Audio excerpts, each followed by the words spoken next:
हम सब खुश हैं। क्यों खुश हैं जरा ये बताइए। भवन में तो हम हर संडे को होते हैं, लेकिन आज जिस भवन में है वो कुछ स्पेशल है ना। पिछले थर्सडे को जब पासवान साहब के इस तरह से एक्सीडेंट की न्यूज़ आई तो थोड़ी देर के लिए आई वॉज स्पीचलेस। मैं हाँ हाँ हूँ करती रह गई, जो कि मेरे साथ कभी नहीं होता।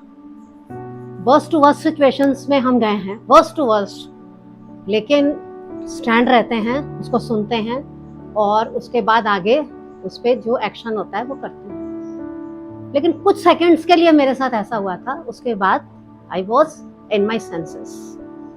और मैंने पूछा कि कहाँ हैं भैया, कहाँ हैं। ग्लोरिया जी का फोन था, तो ये ठीक से बात नहीं कर पा रही थी, क्योंकि जैसे इनकी प्रॉब्लम है कि ये बहुत ज़्यादा परेशान हो जाती है और इनकी आवाज़ काफ़ी लड़खड़ा रही थी। लेकिन फिर भी मैंने गैदर किया कि ये मेडिकल केयर सेंटर में। किचन में थी, मैं अपना घर का काम कर रही थी, फटाफट मैंने सूट पहना। और सूट पहनने में भी समझ लीजिए, जब इमरजेंसी होती है तो कुछ ज़्यादा ही टाइम लग जाता है नॉर्मल से।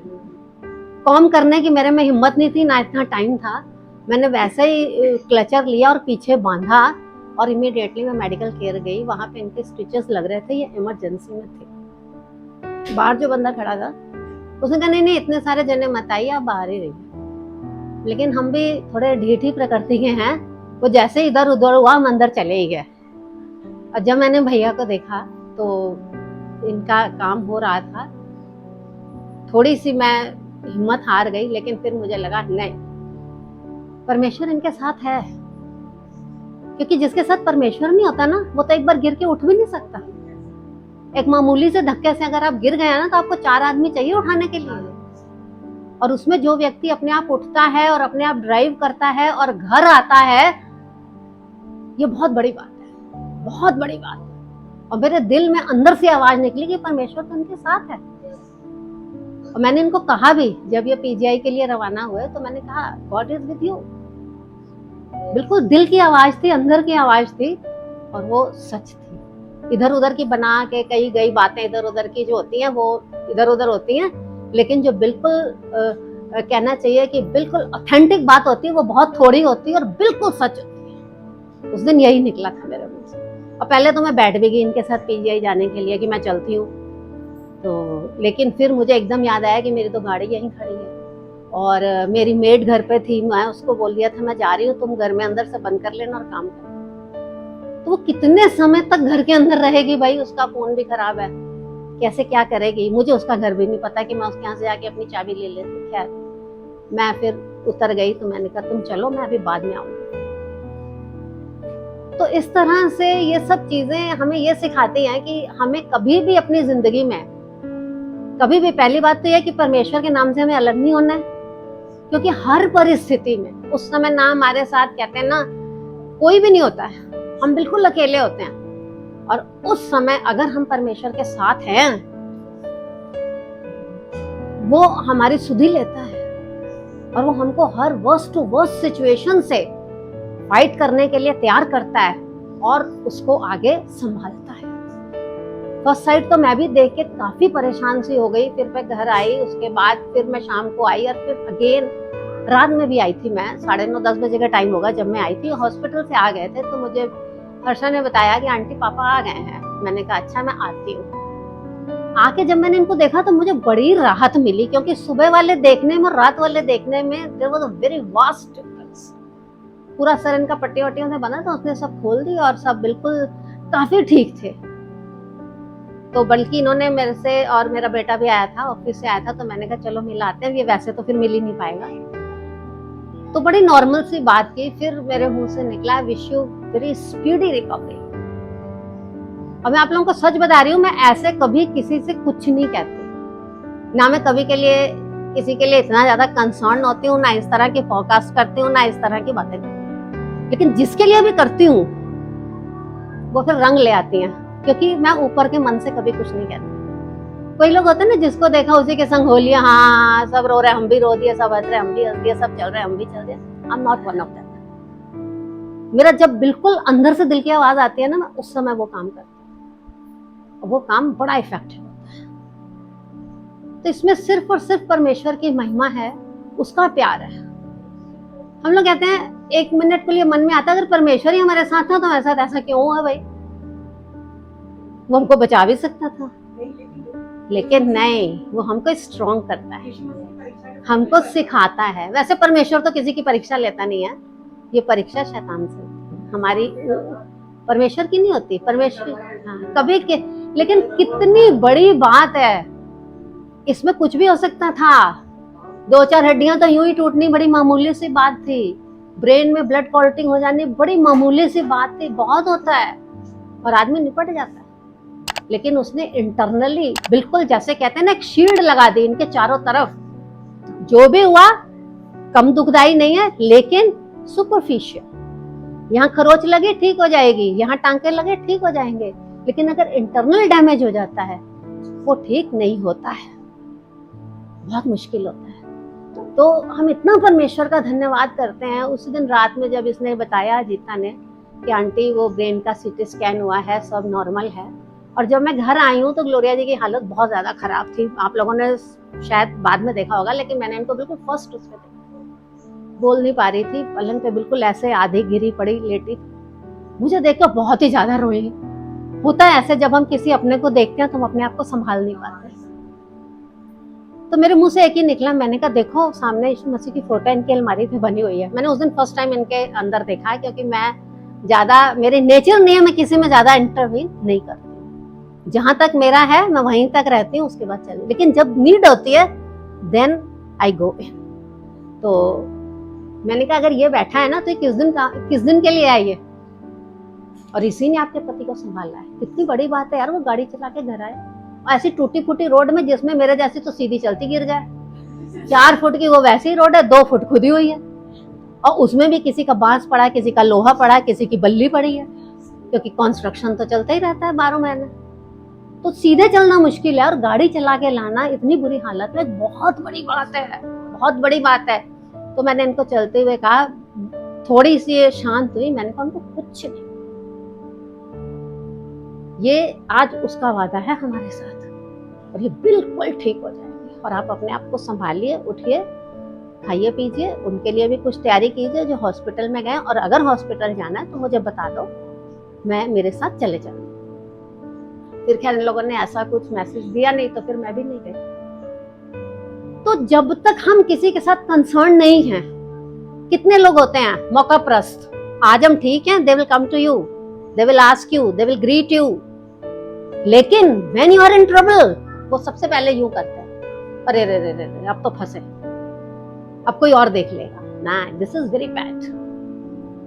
कहते हैं ए friend in need is a friend Indeed. ऐसे दोस्तों को छोड़ दीजिए जो आपकी मुसीबत में काम नहीं आते। क्या रखना दोस्ती के नाम पे कलंक है।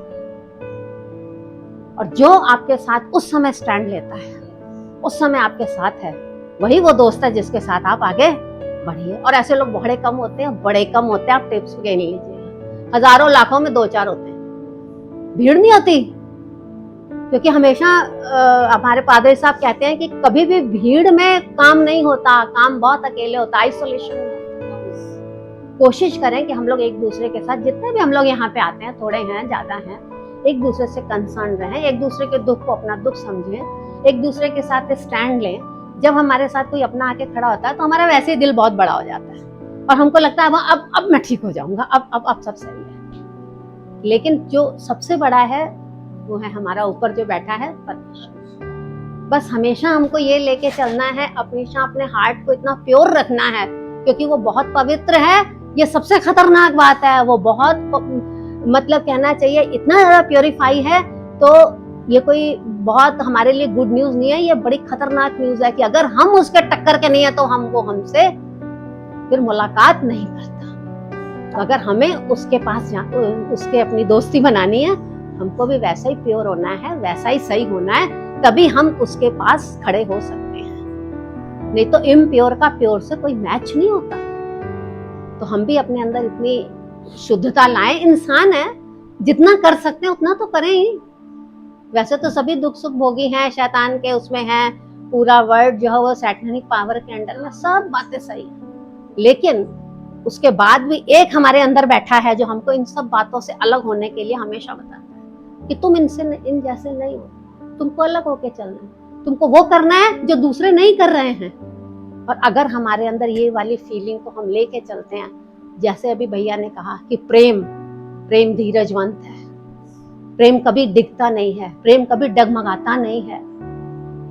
विश्वास बहुत बड़ी चीज है, सत्य बहुत बड़ी चीज है, लेकिन जो सबसे सबसे बड़ा है दैट इज अगापा प्रेम, अगापा लव। अगर वो हमारे अंदर जन्म ले लेता है, समझ ली उसी दिन आपके हृदय में यीशु मसीह का राज्य आ गया। हम उससे जुड़े रहे। बाकी तो सब आता है जाता है, कभी कोई आदमी अच्छा करता है, कोई बुरा करता है, सब ह्यूमन नेचर है, उससे अलग कोई नहीं हो सकता। हम भी कोई यहाँ पे बात कर रहे हैं, लेकिन इसमें कितना खरे उतरते हैं ये परमेश्वर जानता है। वो सिद्ध करता है हमको कि हम हैं क्या असली में। वो आईना दिखाता है कि बातें तो इतनी करते हो, ये है तुम्हारा सच। तो बस हमें यही कोशिश करनी है कि जब वो हमें आईना दिखाए तो हम शर्मसार ना हो और हम भी उसके सामने खड़े रहने योग्य होने। Praise the Lord. भाई साहब का एक्सीडेंट हुआ, ये तो चलो ये तो चीजें हैं जो जिंदगी है, तो सब कुछ होता ही रहता है। ये तो सब कुछ लाइफ में चल रही है, इसमें कोई ऐसी बड़ी बात नहीं। लेकिन बड़ी बात यह है कि हमारा खुदा हमारे साथ है हमेशा, और वो हमें हर मुश्किल से, हर परेशानी से निकाल देता है। यही एक्सीडेंट क्या कहते हैं बहुत बहुत बुरा भी हो सकता था, यानी इसमें बहुत ज़्यादा नुकसान हो सकता था। जब मैंने ये सुना कि उनके सिर में यहाँ पे इतनी गहरी चोट लगी है कि एक अंदर खड्डा जैसा हो गया है, तो मेरा सबसे पहले मैंने ये सोचा कि स्कल में तो कुछ नहीं हुआ होगा, उनकी स्कल तो नहीं कहीं फ्रैक्चर हो गई होगी साथ में। लेकिन जब सीटी स्कैन की रिपोर्ट वगैरह आई तो पता लगा कि सब कुछ ठीक है।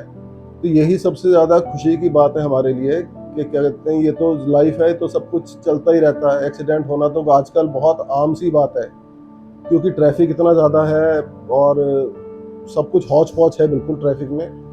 तो ये कोई ऐसी बड़ी बात नहीं कि एक्सीडेंट हो गया, लेकिन वो उससे इंसान बच जाए और फिर से मुकम्मल सेहतयाब हो जाए, तो यही सबसे बड़ी बात है। यही प्रूफ है हमारे पास कि हमारा जो खुदा है उसका हाथ हमारे सिर पर हमेशा बना रहता है। वो हमें हर बड़े खतरे से, हर बड़ी परेशानी से निकालने की ताकत रखता है। मैं रुड़की से आ रहा था, क्या कहते हैं, रास्ते में एक्सीडेंट हो गया, गाड़ी जाकर डिवाइडर पर चढ़ गई। हालांकि वो जो भी हुआ उस टाइम, क्या कहते हैं, वो डिवाइडर टूटा हुआ था, दिखाई नहीं दिया अंधेरे में, और गाड़ी का नुकसान हो गया। नुकसान भी ऐसा माइनर सा नुकसान हुआ, लेकिन गाड़ी चलने से रुक गई। लेकिन मैं ये देखता हूँ कि खुदा की मौजूदगी हमारे सिरों के ऊपर खुदा का हाथ ऐसा है कि गाड़ी का माइनर नुकसान हुआ, हालांकि चलने से वो बंद हो गई उस टाइम पे, क्या कहते हैं, उसका पहिया एक फिसलना शुरू हो गया, लेकिन मदद उस वीरान जगह में भी आ गई हमारे लिए।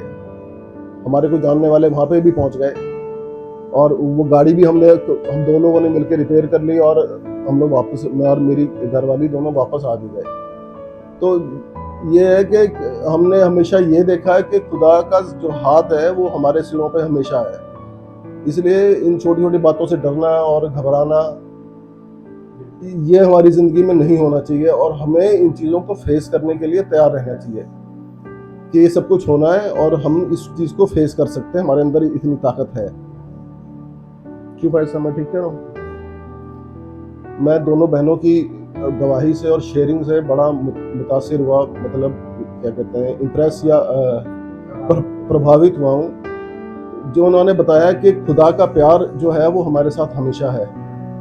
खुदा के प्यार के बिना हमारी ज़िंदगी अधूरी है, और कभी वो हम एक मसीही ज़िंदगी जिसमें परमेश्वर का प्यार ना हो।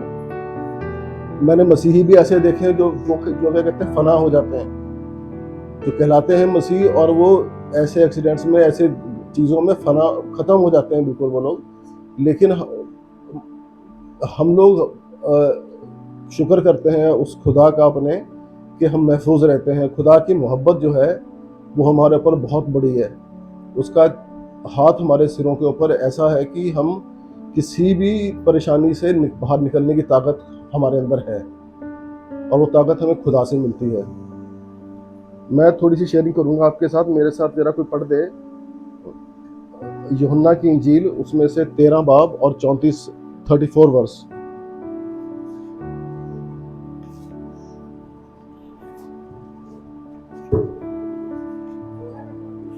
हाँ हाँ हाँ पढ़ बेटा। मैं तुम्हें एक नई आज्ञा देता हूँ। हाँ पढ़ो 34 वर्स। मैं तुम्हें एक नई आज्ञा देता हूँ कि एक दूसरे से प्रेम रखो। जैसा मैंने तुमसे प्रेम रखा है, वैसे ही तुम भी एक दूसरे से प्रेम रखो। हमने परमेश्वर के प्रेम के बारे में तो हमेशा देखा है, हमेशा सुना है और हम जानते भी हैं और हमें हमेशा मिलता भी है। लेकिन जो उसकी आज्ञा है, जिन्हें परमेश्वर का प्रेम मिल रहा है उनके लिए जो परमेश्वर की आज्ञा है, परमेश्वर यहाँ कहता है मैं तुम्हें हाँ एक नई आज्ञा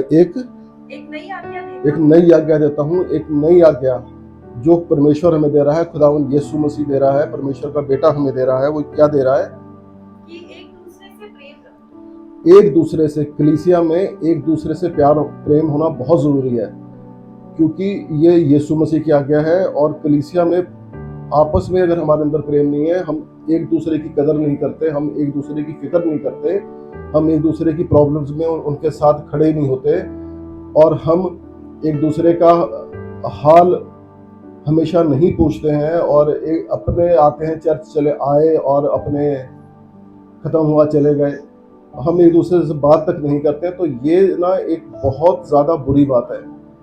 हमें एक दूसरे से प्रेम रखना बहुत ज़रूरी है, क्योंकि जो इंजील का यानी कि न्यू टेस्टामेंट का जो निचोड़ है, वो अगर हम एक शब्द में कहें कि उसका जो निचोड़ निकलता है वो प्रेम है। प्रेम के बिना क्या कहते हैं, मसीह में कोई बना रह ही नहीं सकता कभी भी। जब तक प्रेम नहीं है तब तक हम चाहे कुछ भी कर लें, हम मुर्दे जिंदा कर दें, कुछ भी कर दें हम, तब तक हमारा सब कुछ व्यर्थ है। वो खुदा के लेखे में नहीं आ रहा। क्योंकि क्या कहते हैं, जहाँ पे प्यार है वहाँ हम छोटी सी किसी की मदद कर दें प्यार से, छोटा सा किसी को सहारा दे दें प्यार से, वो खुदा के लेखे में आएगा। ना कि बड़े बड़े मौजे करना, वो खुदा के लेखे में आएगा। आगे बेटा। जैसा मैंने तुमसे प्रेम रखा है, वैसे ही तुम भी एक दूसरे से प्रेम रखो। यीशु मसीह कहता है जैसा मैंने तुमसे प्रेम रखा है, जैसा यीशु मसीह ने हमसे प्रेम रखा है कि उसने हमारे लिए खुद को दे दिया और हमारे लिए वो क्या कहते हैं कुर्बान हो गया, हमारे लिए इस दुनिया में आया और हमारे लिए उसने अपने बाप की हर आज्ञा को माना।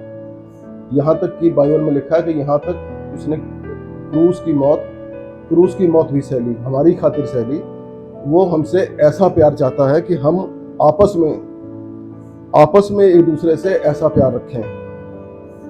एक और वर्ष बेटा पढ़ना। यदि आपस में प्रेम रखोगे, हाँ तो इसी से सब जानेंगे कि तुम मेरे चेले हो। हाँ, यदि अगर हम आपस में प्यार रखते हैं, अगर हमारा प्रेम आपस में है, तभी लोग जानेंगे कि हम उसके चेले हैं। इससे नहीं जानेंगे कि हम हमने मुर्दे जिंदा कर दिया, या हमने बीमारों को ठीक कर दिया, या हमने बहुत अच्छा प्रचार कर लिया। इससे नहीं पहचान होगी। पहचान होगी कलीसिया की जब कलीसिया एक होगी। कलीसिया जब एक आत्मा होगी, एक बदन होगी, तब कलीसिया की पहचान होगी, तब कलीसिया तरक्की करेगी और उसकी क्या कहते हैं पहचान लोगों के सामने होगी और लोग ये कहेंगे कि क्या कहते हैं कि ये मसीह के चेले हैं, जो कि एक हैं, हर एक दूसरे की फिक्र करता है, एक मन है। क्योंकि एक मन होना परमेश्वर के सामने, कलीसिया का एक मन होना, एक रूह होना बहुत जरूरी है। इसके बिना क्या कहते हैं कलीसिया अधूरी है। तभी हम उसके चेले कराएंगे जब हम एक मन होंगे और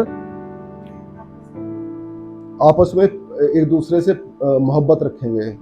बेटा एक और वर्ष पढ़ना, यूहन्ना की 15 की 9 आयत, 15 बाब की 9 आयत। जैसा पिता ने मुझसे प्रेम रखा, वैसे ही मैंने तुमसे प्रेम रखा। मेरे प्रेम में बने रहो। हाँ, यीशु मसीह के प्रेम में बने। आगे, यदि तुम मेरी आज्ञाओं को मानोगे तो मेरे प्रेम में बने रहोगे, जैसा कि मैंने अपने पिता की आज्ञाओं को माना है और उसके प्रेम में बना रहता हूँ। मैंने ये बातें तुमसे इसलिए कही है कि मेरा आनंद तुम तुम में बना रहे और तुम्हारा आनंद पूरा हो। हाँ, उसका आनंद हमारे में पूरा होने के लिए क्या है कि हम परमेश्वर के प्रेम में बने रहें और परमेश्वर का प्रेम हमारे अंदर बना रहे, और परमेश्वर का प्रेम हम ये कहें कि जी उसका प्रेम हमारे ऊपर है, तो ये बात परमेश्वर के प्रेम के लिए अधूरी है जब तक वो प्रेम हमारा हमसे क्या कहते हैं आगे ना जाए। आगे वो चीज़ ट्रांसफर होनी बहुत ज़रूरी है, क्योंकि परमेश्वर का प्रेम जो है वो आगे जब तक नहीं जाएगा, दूसरे हमारे द्वारा वो दूसरे तक नहीं पहुंचेगा, तब तक वो परमेश्वर वो जो प्रोसेस है वो अधूरा रह जाएगा। परमेश्वर का प्रेम हमारे ऊपर तो है, लेकिन क्या वो हमारे द्वारा आगे दूसरों तक पहुंच रहा है कि नहीं पहुंच रहा है। वो हमारी कलीसिया में हर एक जन तक, हर एक आदमी, हर एक जो कलीसिया का सदस्य है या मेंबर है या कलीसिया में आता है, उसके द्वारा वो दूसरे इंसान तक पहुंचना बहुत ज़रूरी है। क्योंकि अगर हम कहें तो ये ऐसा है कि जैसे क्या कहते हैं एक साइकिल पूरा होना है, ये इस साइकिल के पूरा हुए बिना कलीसिया अधूरी रह जाएगी। बेटा मत्ती 22 की 35 से 40 तक पढ़ देना जरा, जिसमें थोड़ा और क्लियर हो जाएगा। हाँ, 35 से 40 वर्ष। उनमें से एक व्यवस्थापक थे, उसे परखने के लिए 35 से 40। हाँ हाँ 22 का 35 से 40। उनमें से एक व्यवस्थापक ने उसे परखने के लिए उससे पूछा, हे गुरु, व्यवस्था में कौन सी आज्ञा बड़ी है? हाँ यही रुकना बेटा, उसने रुकना बेटा। व्यवस्थापक जो कि कहते हैं हमेशा यीशु मसीह के साथ साथ ही रहते थे, क्योंकि बाइबल में लिखा ना कि कहते हैं शैतान जब यीशु मसीह की परीक्षा कर चुका तब थोड़े समय के लिए उसको छोड़ के चला गया। परीक्षा करने के बाद वो उसको थोड़े समय के लिए छोड़ के गया और फिर उसके साथ आ गया, और वो किनके रूप में आया? बड़ी बड़ी बीमारियों के रूप में और प्रॉब्लम्स के रूप में, और इन व्यवस्थापकों के रूप में भी वो यीशु मसीह के साथ साथ रहा हमेशा। वो यीशु मसीह को इन्हीं के द्वारा गिराना चाहता था कि ये कहीं गलत जवाब देगा, कलाम से बाहर होएगा तो बस वहीं पे ये गिरेगा। लेकिन यीशु मसीह ने उसको क्या जवाब दिया? पढ़ना बेटा आगे। उसने पूछा कि उससे कहा, तू परमेश्वर अपने प्रभु से अपने सारे मन और अपने सारे प्राण और अपनी सारी बुद्धि के साथ प्रेम कर। हाँ, उसने कहा, यीशु मसीह ने जवाब दिया कि सबसे बड़ी आज्ञा जो है वो ये है कि तू अपने परमेश्वर से अपनी सारी बुद्धि, सारे मन, सारे प्राण के साथ ना प्रेम रख। बड़ी और मुख्य आज्ञा तो सबसे बड़ी और मुख्य आज्ञा तो यही है कि अपने परमेश्वर से हमें प्रेम रखना है। और दूसरी उसके जैसी आज्ञा कौन सी है? उसी के समान ये दूसरी भी है कि तू अपने पड़ोसी से अपने समान प्रेम कर। हाँ, उसी के समान यानी कि इक्वलेंट है वो उसके, वो उससे कम नहीं है। कुछ दर्जे कम हो सकती है लेकिन बहुत ज्यादा कम नहीं है। दूसरी आज्ञा क्या है कि तू अपने पड़ोसी से अपने समान प्रेम रख। यही दो आज्ञाएं सारी व्यवस्था और भविष्यवक्ताओं का आधार। यही जो है दो आज्ञाएं, सारी व्यवस्था, पूरी व्यवस्था पढ़ लो आप। इसका आधार और भविष्यवक्ताओं की, नबियों की जो भविष्यवाणियां हैं, नबियों का जो प्रचार जो हुआ है, उन सब का निचोड़ यही दो आज्ञाएं हैं कि हमें परमेश्वर से प्रेम रखना है और परमेश्वर के साथ अपने साथ वाले से, अपने पड़ोसी से प्रेम रखना है। पड़ोसी का मतलब ये नहीं कि जो नेक्स्ट डोर नेबर है उसका तो ख्याल हमेशा रखना ही चाहिए, उसका तो ख्याल हमें हमेशा रखना ही चाहिए कि उसको हमारे कारण से कोई परेशानी ना हो, हमारे कारण से उसको कोई तकलीफ ना हो, और उसकी बीमारी हारी में हमें उसके साथ हमेशा रहना चाहिए। लेकिन उससे आगे बढ़ के क्या कहते हैं, हमें कलीसिया में, जो हमारी कलीसिया है, यह इसका पूरी तरीके से ध्यान रखना चाहिए और अपने कलीसिया के लोगों को मोहब्बत में और प्यार में हमेशा अपने साथ बना के रखना चाहिए। और यही जो है वो क्या कहते हैं, नबियों और व्यवस्था का सारा निचोड़ यही है। साथ ही पढ़ देना बेटा यूहन्ना की अंजील, उसका 3 बाब की 16 आयत।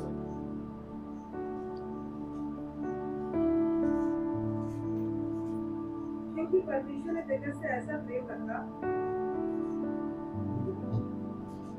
अपना इकलौता पुत्र दे दिया ताकि जो कोई उस पर विश्वास करे वह नष्ट न हो परंतु अनंत जीवन पाए। जी, परमेश्वर ने तो हमसे ऐसा प्यार किया कि उसने अपना इकलौता पुत्र दे दिया ताकि हम में से कोई नष्ट ना हो, यानी संसार में से कोई नष्ट ना हो, लेकिन यह नष्ट होने वाले तो हमेशा होंगे। परमेश्वर की कोशिश तो यही है कि संसार में से कोई नष्ट ना हो, लेकिन मानने वाले और ना मानने वाले दो कैटेगरीज हमेशा रहेंगी। तो यानी कलीसिया के लिए उसने अपना बेटा दे दिया ताकि कोई नष्ट ना हो। लूका की 6 बाब की 32 मैं आपको ये आयतें इसलिए बता रहा हूँ कि किस हद तक क्या कहते हैं इंजील में, क्या कहते हैं इस चीज के इसके लिए यीशु मसीह ने रिपीटेडली कहा है आपस में मोहब्बत रखने के लिए। जी हाँ, 6:32। यदि तुम अपने प्रेम रखने वालों के साथ प्रेम रखो तो तुम्हारी क्या बढ़ाई, क्योंकि पापी भी अपने प्रेम रखने वालों के साथ प्रेम रखते हैं। और यदि तुम अपने भलाई करने वालों के साथ भलाई करते हो तो तुम्हारी क्या बढ़ाई, क्योंकि पापी भी ऐसा ही करते हैं। और यदि तुम उसे उधार दो जिनसे फिर पाने की आशा रखते हो तो तुम्हारी क्या बढ़ाई, क्योंकि पापी पापियों को उधार देते हैं तो उतना ही फिर पाते। वरन अपने शत्रुओं से प्रेम करो और भलाई करो और फिर पाने की आस ना रखकर उधार करो और तुम्हारे लिए बड़ा फल होगा। जी बस, और तुम परम प्रधान के संतान ठहरोगे। जी बस, जी हाँ कर दीजिए। क्योंकि मैं उन पर जो धन्यवाद नहीं करते और गुणों पर भी करता। अगर हम इस कदर मोहब्बत रखेंगे, जैसा कि अभी पढ़ा गया आपके सामने, अपने दुश्मनों से परमेश्वर कहता है कि मोहब्बत रखो और उन्हें माफ करो और उनका ख्याल रखो। इस लेवल की मोहब्बत खुदा हमसे चाहता है कि हम दूसरों के साथ करें। अपने आप को, कलीसिया को इस चीज के लिए प्रिपेयर करते रहना चाहिए। ये ऐसा नहीं है कि हम एक दिन में ये करना शुरू कर देंगे। ये सब चीजें हमें प्रैक्टिस में लानी पड़ेंगी। जब प्रैक्टिस में लाएंगे ना, जैसे अपने किसी ने चलते किसी रास्ते में मोटरसाइकिल से ठोकर मार दी, चल यार कोई बात नहीं, ठीक है माफ किया। कोई गाड़ी का नुकसान कर दिया, लोग जरा सा नुकसान, इंडिकेटर टूट जाता है तो उस पर ही लोग आफत काट लेते हैं, पूरा ट्रैफिक जाम कर देते हैं सड़कों पे। ये बात एक मसीही के अंदर मैं समझता हूँ कि नहीं होनी चाहिए। आपका नुकसान हो गया, ठीक है कोई बात नहीं, ट्रैफिक है, रास्ते चल रहे हैं, ये सब चीजें होती रहेंगी। उस चीज को बर्दाश्त करने की ताकत हमारे अंदर होनी चाहिए। और सबसे जो इलेबोरेट इसको करता है, क्या कहते हैं, पौलुस प्यार को, मोहब्बत को जो पौलुस इलेबोरेट करके बताता है, क्योंकि जितनी भी हम इंजील के बाद, यानी कि मत्ती, मरकुस, लूका, यूहन्ना के बाद हम जितना भी पढ़ते हैं आगे, इससे आगे पतरस की पत्रियां हो गई या पौलुस की हो गई, वो सारा कुछ जो है वो इंजील ही को उन्होंने इलेबोरेट करके लिखा है। उसी को उन्होंने आगे जाके अपने तरीके से खुदावन पाकरू की मदद से उन्होंने उस चीज को एक्सप्लेन किया है। वही सब कुछ है। तो पौलुस क्या कहता है मोहब्बत के बारे में, ये बहुत फेमस चैप्टर है, 1 कुरिन्थियों का 13 बाब। और ये चैप्टर मुझे बहुत ज्यादा पसंद है। ये मेरा बाइबल का फेवरेट चैप्टर है। बेटा पढ़ना जरा, 13 का 1 कुरिन्थियों का 13 बाब, 1 से 10 वर्ष तक पढ़ना। यदि मैं मनुष्यों और स्वर्गदूतों की बोलियां बोलूं और प्रेम ना रखूं तो मैं ठनठनाता हुआ पीतल और झनझनाती हुई झांझ हूं। और यदि मैं भविष्यवाणी कर सकूं और सब भेदों और सब प्रकार के ज्ञान को समझूं और मुझे यहाँ तक पूरा विश्वास हो कि मैं पहाड़ों को हटा दूं, परंतु प्रेम ना रखूं तो मैं कुछ भी नहीं।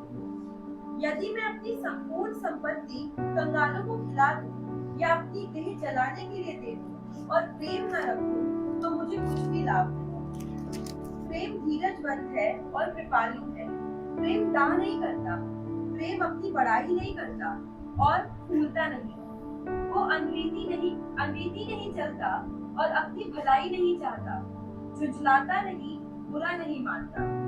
वो कर्म से आनंदित नहीं होता, परंतु सत्य से आनंदित होता है। सब बातें सह लेता है और सब बातों की प्रतीति करता है, सब बातों की आशा रखता है, सब बातों में धीरज धरता है। प्रेम कभी टलता नहीं। भविष्यवाणियां हो तो समाप्त हो जाएंगी, भाषाएं हो तो जाती रहेगी, ज्ञान हो तो मिट जाएगा, क्योंकि हमारा ज्ञान अधूरा है और हमारी भविष्यवाणी अधूरी। परंतु जब सर्व सिद्ध आएगा तो अधूरा मिट जाएगा। बस यहीं तक। तो यहाँ पे ये बात क्लियर हो जाती है कि प्यार प्रेम ही सबसे बड़ा है। हमें आपस में प्रेम रखना कितना ज़रूरी है। यहाँ लिखा ना, मैं खैर उर्दू की बाइबल पढ़ता हूँ हमेशा। अगर मैं आदमियों और फरिश्तों की ज़बान बोलूँ और मोहब्बत ना रखूँ तो मैं ठनठनाता हुआ पीतल या झनझनाती हुई झांझ हूँ। ठनठनाता हुआ पीतल यानी जिसकी कोई वैल्यू नहीं है, ठनठनाता हुआ पीतल है, झनझनाती हुई झांझ। बजते रहो, कोई तुम्हारा कोई फायदा नहीं। अगर मुझे नबूवत मिली और सारे भेदों और कुल इल्म की वाकफियत हुई और मेरा ईमान यहाँ तक कामिल हुआ कि पहाड़ों को हिला दूं, और मोहब्बत ना रखूं तो मैं कुछ भी नहीं। मेरा ईमान यहाँ तक हो कि मैं पहाड़ों को हिला दूं। जैसे भाई में लिखा ना कि इस पहाड़ से कहोगे इस जगह से उखड़ के दूसरी जगह चला जा तो तुम्हारी मान लेगा। मेरा ईमान यहाँ तक हो और मैं मोहब्बत ना रखूं तो मैं परमेश्वर के सामने कुछ भी नहीं, जीरो। और अगर अपना सारा माल गरीबों को खिला दूं या अपना बदन जलाने को दे दूं और मोहब्बत ना रखूं तो मुझे कुछ भी फायदा नहीं। इतना कुछ करने के बाद भी अगर मोहब्बत ना रखूं तो कुछ फायदा नहीं। मोहब्बत साबिर है, मोहब्बत में सब्र होता है। मोहब्बत यानी कि हर चीज को बर्दाश्त करने का सब्र उसके अंदर होता है। साबिर है और मेहरबान है। वो दूसरे पर मेहरबानी करती है। वो हमेशा मोहब्बत जो है, जिस आदमी के अंदर मोहब्बत है, परमेश्वर की मोहब्बत है, वो दूसरे के ऊपर हमेशा मेहरबान होगा। किसी जरूरतमंद के साथ वो मेहरबानी ही करेगा। मोहब्बत हसद नहीं करती, मोहब्बत शेखी नहीं मारती और फूलती नहीं। मोहब्बत जिसके अंदर होगी वो अपनी कभी शेखी नहीं मारेगा कि मैं बहुत बड़ी तोप हूं, मैं ये हूं, मैं वो हूं। वो शेखी नहीं मारती, नाजेबा काम नहीं करती, अपनी बेहतरी नहीं चाहती, झुंझलाती नहीं, बदगुमानी नहीं करती, बदकारी से खुश नहीं। किसी बुरे काम से जिसके अंदर मोहब्बत होगी ना, कोई बुरा काम होता देखेगा कभी खुश नहीं होगा। वो बुरे काम से हमेशा उसको नफरत होगी और वो बुरे काम से हमेशा दूर रहेगा, बल्कि रास्ती से खुश होती है। धर्म के काम से वो खुश होती है, रास्ती से खुश होती है, सब कुछ सह लेती है, सब कुछ यकीन करती है, सब कुछ सहती है और सब बातों का वो यकीन भी करती है।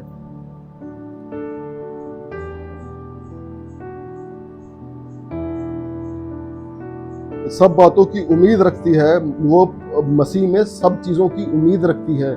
मोहब्बत जो है सब बातों की बर्दाश्त करती है। मोहब्बत को जवाल नहीं, मोहब्बत को कुछ जवाल नहीं। नबूवतें हो तो मौकूफ हो जाएंगी। नबूवतें हो यानी जो हम प्रचार करते हैं या बड़ी बड़ी नबूवतें करते हैं, वो एक दिन आएगा जब सर्वसिद्ध आएगा यानी यीशु मसीह आएगा तो वो समाप्त हो जाएंगी, वो खत्म हो जाएंगी, मौकूफ हो जाएंगी। ज़बानें हो तो जाती रहेंगी, इल्म हो तो हमारे पास जितना भी ज्ञान हो वो एक दिन खत्म हो जाएगा।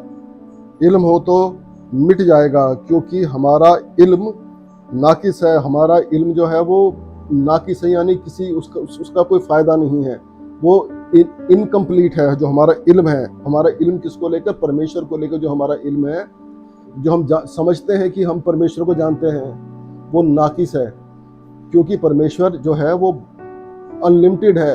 यीशु मसीह अनलिमिटेड चीज़ है। जैसे कहते हैं ना, सिखों में कहते हैं सत श्री अकाल, यानी वो सच्चा है जो अकाल है, जिसका कोई काल नहीं है, वो सच्चा है।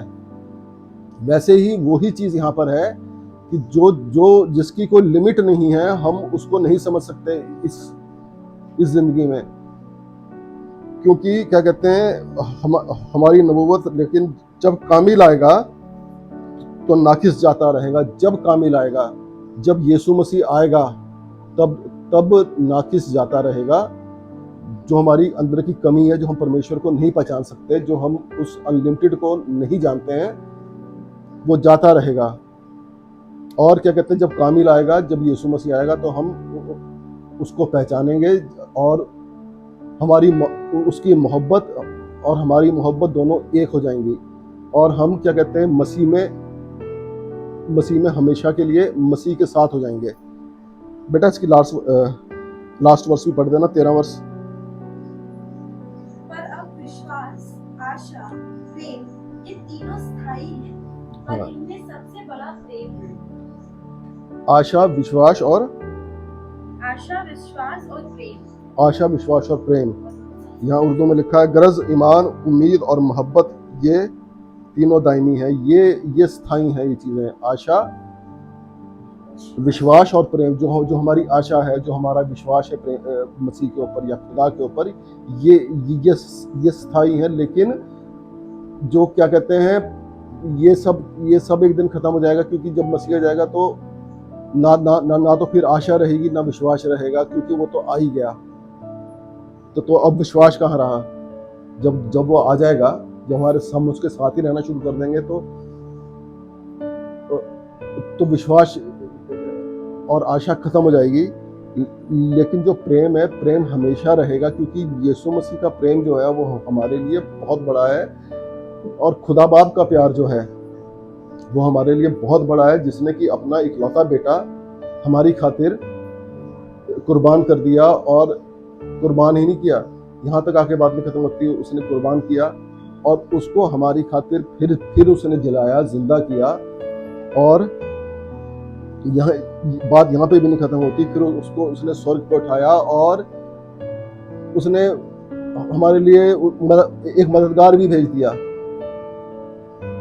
मददगार भेजा इसलिए कि हम उसके रास्ते पे चल सकें, उसकी पहचान में आगे को बढ़ सके, क्योंकि मसीही जिंदगी जो है वो खुदा की पहचान में या यीशु मसीह की पहचान में हम कहें बढ़ना ही है। हम उसको जानते चले जाएं, खुदा की पहचान में हम आगे बढ़ते चले जाएं, क्योंकि वो बहुत बड़ा है, अनलिमिटेड है। तो आखिर में क्या कहते हैं, मेरे साथ पढ़ दीजिए।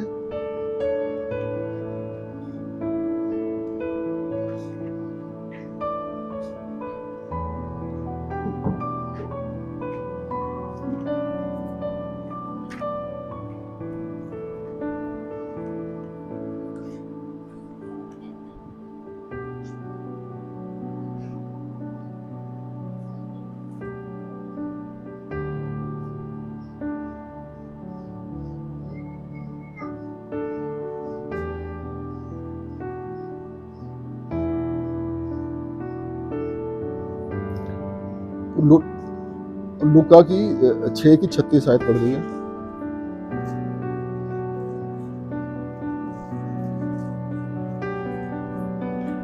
जैसा तुम्हारा पिता दयावान है, वैसे ही तुम भी दयावान हो। दोष मत लगाओ, तो तुम पर भी दोष नहीं लगाया जाए। दोषी न ठहराओ, तो तुम भी दोषी नहीं ठहराए जाओगे। क्षमा करो, तो तुम्हारी भी क्षमा की जाएगी। और क्या है? हाँ बस, क्या पढ़ा आपने? 36 वर्ष ना? 36 जैसा तुम्हारा पिता दयावान है, जैसे यहाँ मैं ऐसे पढ़ता हूँ, जैसा तुम्हारा बाप रहीम है, तुम भी रहमदिल हो। हमें रहमदिल होना, जैसे हमारा बाप रहमदिल है, क्योंकि आज वैसे भी फादर्स डे है।